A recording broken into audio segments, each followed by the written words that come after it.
Hi friends, our today's topic of discussion is self-confidence.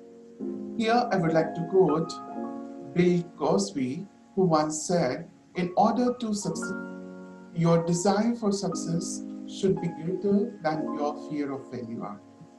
So friends, I believe that from today's session, you will definitely take good things, learn good things, and you will try to build your self-confidence. And if you are already self-confident, you will try to make it more nice or nicer for you in order to succeed in your life. First, I would like to cover the definition of self-confidence.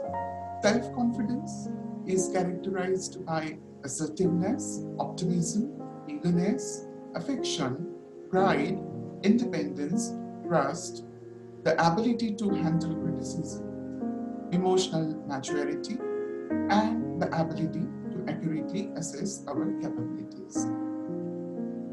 So, basically, what is self-confidence? Self-confidence primarily refers to us having a positive and realistic perception of ourselves and our abilities. A lack of self-confidence, on the other hand, is characterized by self-doubt, passivity, submissiveness, overconformity, isolation, sensitivity to criticism, distrust, depression, and feelings of inferiority and being unloved. I would like to show you this very interesting graph wherein three levels of self-confidence are shown in a very nice way. So confidence perception, confidence and performance relationship is basically shown on this particular graph, wherein you can see on x-axis self-confidence is located, and on the y-axis performance is located. Once self-confidence is at the initial stage, the performance would be at diffidence stage. That means it's at the lower level. Once the self-confidence increases and reaches to a better level, it becomes optimal self-confidence, and that helps you to perform better. Whereas if you exceed self-confidence, you would reach to the overconfidence stage. You'll be in the overconfidence stage, and perhaps your performance will not be as good as it should be. I mean, you might fail if you are overconfident. So this particular graph shows, uh, that your self-confidence need to be optimal in order to succeed and perform well in whatever tasks that are assigned to you. Now, I would like to discuss what causes a lack of self-confidence. The first important factor is experience. We often develop feelings of inferiority and woefulness through various negative life experiences at home, school, on the job, etc. For example, when you were growing up, your parents might have been unable to provide a healthy and supportive environment to you. They were critical, demanding, and or overprotective of you. As a result, you develop negative perceptions of yourself. So experience is the first factor that causes a lack of self-confidence. Moving away from home for the first time also, uh, aid or fuels to the lack of self-confidence. Dwelling unnecessarily on negative events such as failures and disappointment instead of using the event as a learning experience would also cause lack of self-confidence. Judging or criticizing yourself and your abilities too harshly also fuels a lack of self-confidence. For example, you criticize and blame yourself for your failures and disappointments. Evaluating the outcome of situations as much worse than they really are also adds to the lack of self-confidence.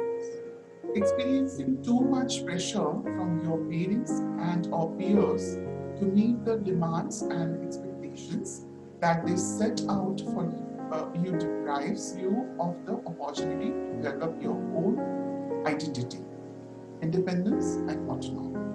So this also causes a lack of self-confidence. Setting unrealistic goals and ultimately failing in achieving your goals would contribute towards lack of self-confidence.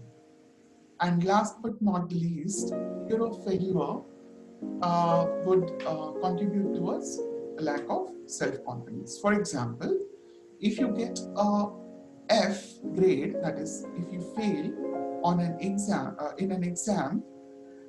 you may think that you are a failure rather than that you are a perfectly okay or fair person who has failed an exam and has the opportunity to perform well in the repeat exam that will be taken after some time. In order to increase your self-confidence, you need to remember a few things. I would like to give you a few tips. The first tip that I would like to give you is think positively about yourself. Set goals that are realistic and will meet your expectations. Here, I would like to reassure to my viewers that I have created one video a few days ago on setting goals. You can just view that video. I will also add a link to that video in the comment section below. So you may refer to that video in order to get some tips to set your goals. And now, coming back to the point over here, I would like to continue the topic of setting up positive goals for yourself. If you'd like to set goals for yourself, for instance, set your goals at reasonable level so that what you accomplish is equal or almost equal to what you set out to accomplish. This can boost your self-confidence and self-satisfaction as well. William James, for example, the father of psychology, said, self-satisfaction equal to what we accomplish or what we set out to accomplish. So, one of the best ways of increasing your self-confidence is think positively about yourself and setting up reasonable goals that you can achieve moderately, easily for yourself. You should also reward or praise yourself when you have done well. Whenever something upsetting or disappointing occurs, be aware of your thoughts. Think logically about the situation instead of reacting merely on the basis of your emotions. Okay? You should also think positive about learning and experience if you at all fail in a particular act that you were assigned to do. Approach new experiences as opportunities to learn rather than occasions to win or lose. Doing so opens you up to new possibilities and can increase your sense of self-acceptance. Not doing so turns every possibility into an opportunity for failure and inhibits personal growth. Realize that there are certain things that you are more adept and competent in than others. and that it is impossible to expect perfection in every aspect of your life. Okay? You have to accept the fact that no one can be perfect. You should definitely try to be perfect, but if you fail, you should not lose your self-confidence. You should not lose the ability to accept yourself. Dwell on your strengths, not your weaknesses. You should always think positively about your weaknesses. You can even call your weaknesses as the areas of improvements. Do not attribute your achievement and accomplishments only to luck. Instead, give yourself credit for your own personal achievement. Learn to be assertive. That is, learn to express your feelings, opinions, beliefs, and needs directly, openly, and honestly, while not violating the rights of others, of course. For example, learn to stand up for your rights and say no to unreasonable requests. Assertiveness training can be very helpful in building self-confidence and discovering areas of negative self-image. Make a list of what you feel are the major problems in your life, then list ways to improve or change them. Chances are that not all of your problems can be dealt with easily or quickly. However, there are some areas where you can take immediate action. Things to remember when improving self-confidence. Count the good things, not the negative. Think positively about yourself. Learn from your experiences. Set realistic goals. Be courageous. Keep learning. Live usefully. Value simplicity. And welcome change. You know, change is the only constant thing in the world. You must have heard that saying, right? So you should always welcome change that happens in you. There are a few assumptions that hinder self-confidence, and you should be aware of them. Assumption 1.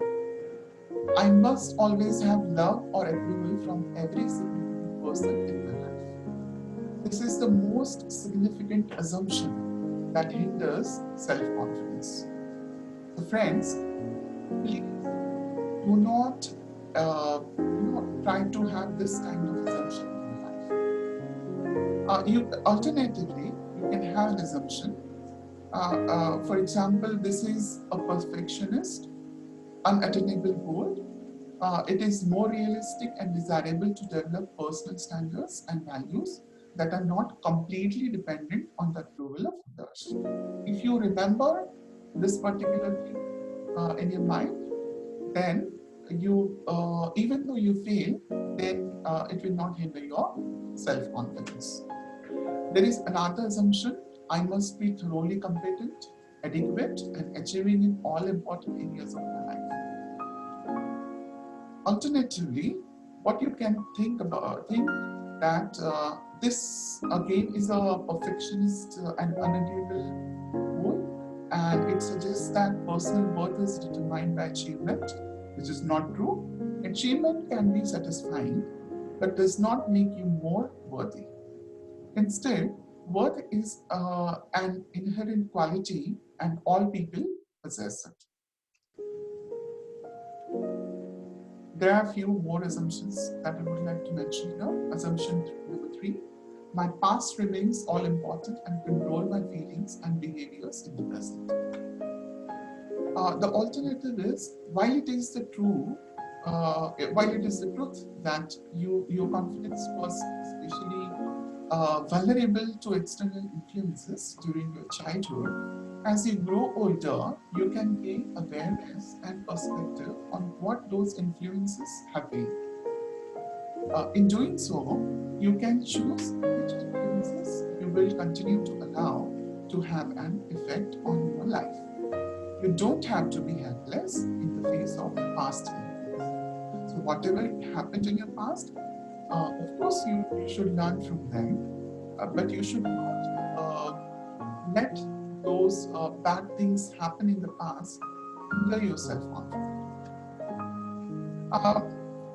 Before moving on, I would like to show you a very interesting video, so that from that video you will learn how a blind person has, built his own self-confidence and succeeded in his life. So kindly bear with me for a moment, please.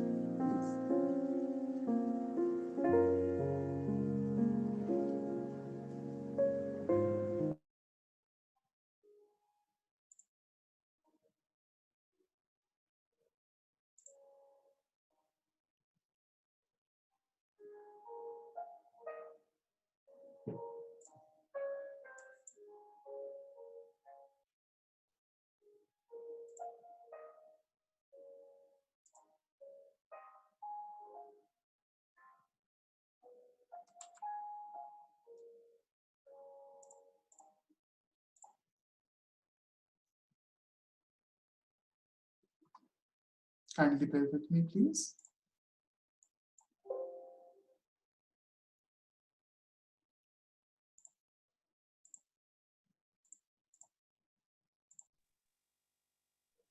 आनंद की तरंग मोको सावन की सुनो, फिर देर नहीं हो रही आज।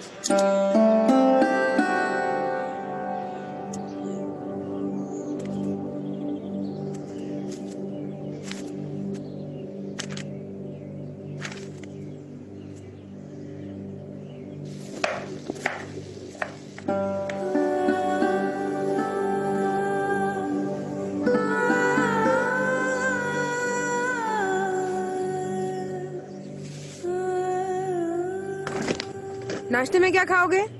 अंडा भुर्जी। ब्रेड तो खत्म हो गई है। अब रुको, मैं लेकर आती हूँ।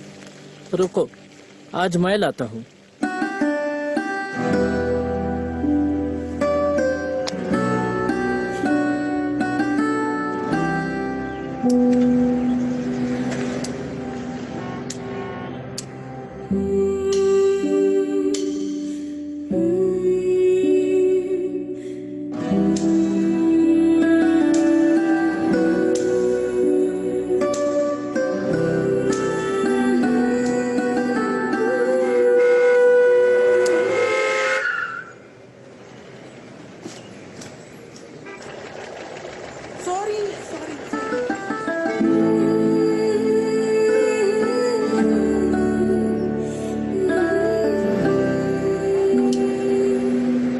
चाचा, एक ब्रेड तो दे दो।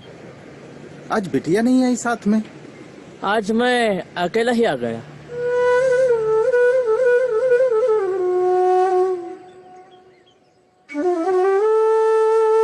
बेटा, ये लो।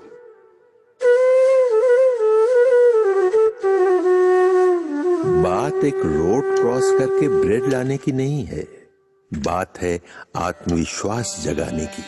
आनंद की तरंग मोको, आनंद की तरंग मोको सुखद भई, मोको सुखद भई आनंद की।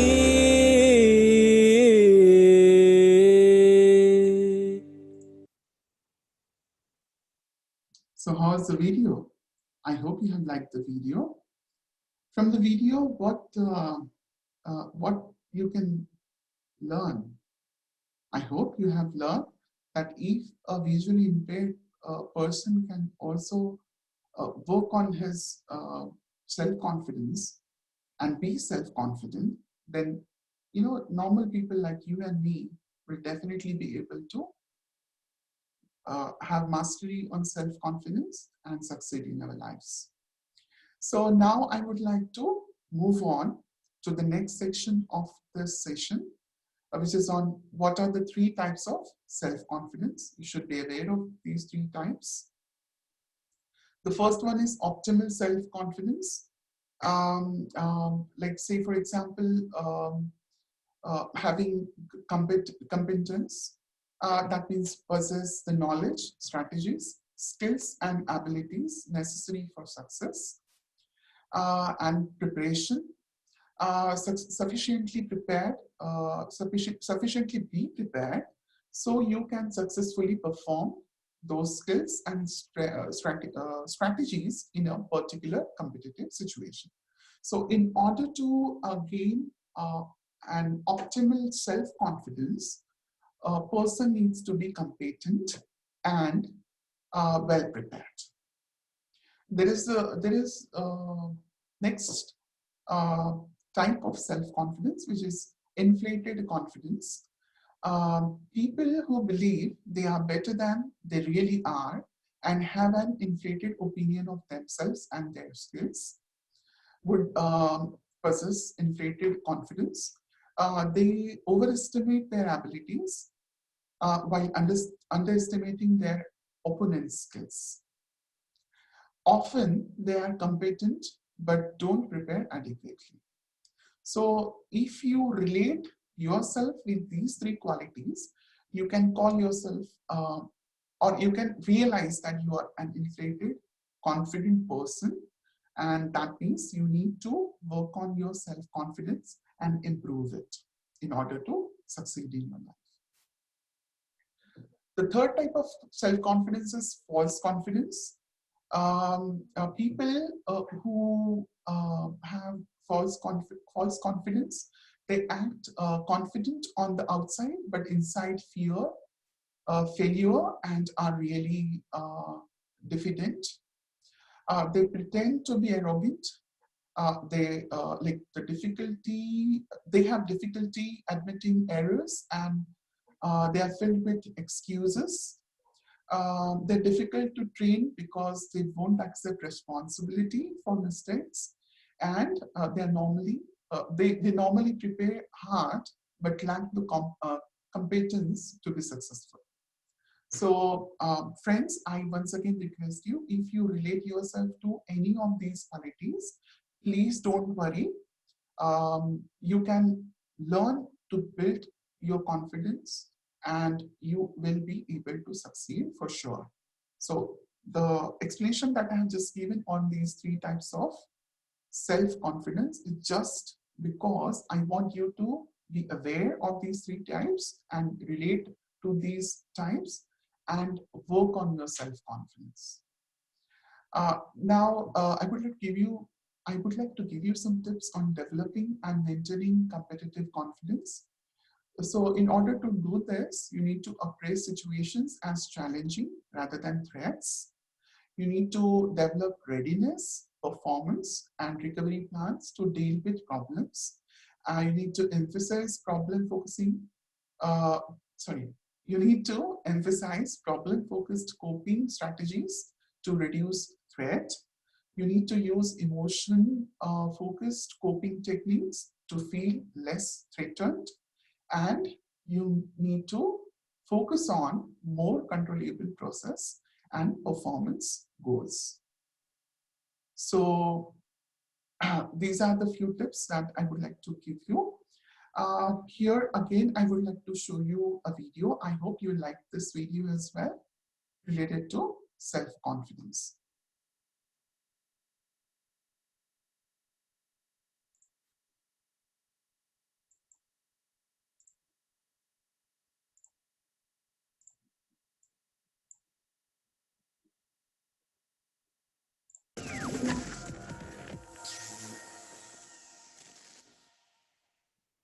Hey everyone, I'm Peter from Top Think, and today we're going to learn about 7 psychology tricks to build unstoppable confidence. Now, let's begin. Number 1, confront your fears. Fear is a powerful, double-edged sword in your life. Your fears keep you safe, alert you of possible risks, and spare you from physical, mental, and emotional pain. Without this kind of innate alarm system, your body and brain wouldn't last a week, let alone a whole lifetime. But here's the thing about fear.